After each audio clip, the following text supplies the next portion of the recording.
Hi, Bridgette Griffiths here from Your Address Real Estate, and I'm back with Guy Gibbons, CEO of Bennett Carroll Solicitors. Guy, today I'd love to talk about going to auction. I'm a buyer.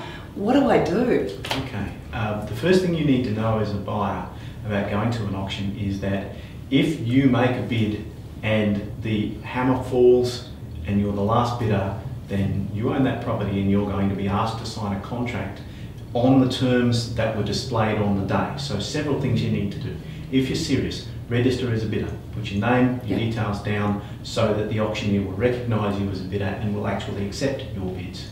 Secondly, make sure you go and read the contract. The contract is always displayed at the site of the auction on the day. So get there early, go and check that there are... That's law in Queensland, is it, Guy, that it has to be on display? Yep. Go and check that the contract actually meets what you expect it to be.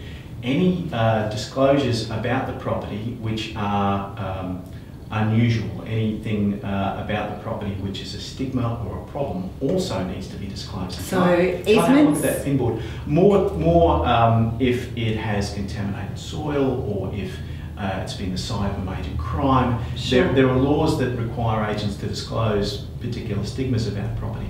Often the property will be auctioned to limit the damage of the disclosure. So the disclosure is on the pinboard with the contract. Make sure you go and have a look. So let me get this right. If someone may have passed away on a property and the property is being auctioned, I may not know that as a buyer, but it will be on the contract of sale. It needs to be disclosed, not if it's a deceased estate, but if it was, for foul play example, or a violent crime occurred on the site, that is a stigma that needs to be disclosed to buyers, and often savvy agents will say to their sellers, why don't we auction the property, we can just put the disclosure up on the pinboard, we don't have to tell the buyers because they're all going to bid at auction. So go and have a look at that. Make sure, when I'm bidding at auction personally, I always like to stand and look at the crowd so you know who's bidding, you know who your enemy is, and you know if they're hesitating. Don't worry about the auctioneer, he's almost... He's facing the right way to start with. He's not really relevant. The property might be passed in, so there will almost always be a reserve. Okay. And that, if that figures, let's say $500,000, if the highest bid is $480,000, you will often see the auctioneer stop the auction, and he'll go in and speak to the seller and say, okay, well, this is where we are.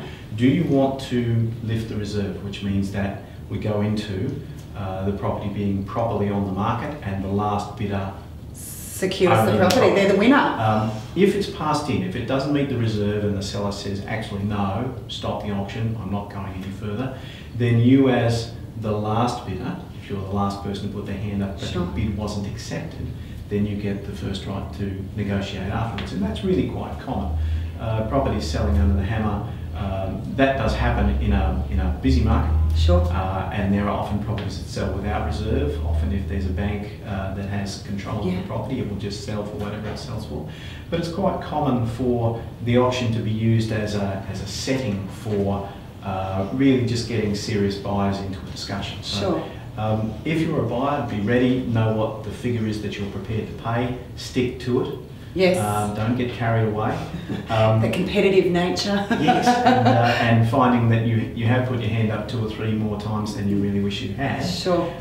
That contract will be no cooling off period. It will usually be 30 days, unconditional, and there will be no escape from that. You will be required to sign it on the day and pay your deposit. So just be aware if you're going to an auction to bid that if you're not careful, you might come away owning the property when perhaps you should have stopped bidding a couple of bids ago. You've just got to be aware of what's going on around you. So it really does pay to read the fine print on the contract, I'm hearing. Get there early, make sure that you understand what's being done, read all of those terms, everything on the pinboard, make sure that you understand what it is. And then if your number is 500,000, stick to it. 505 is not your bid. Absolutely. Well, thanks. That's awesome advice. Thanks so much, Guy. Thanks so much.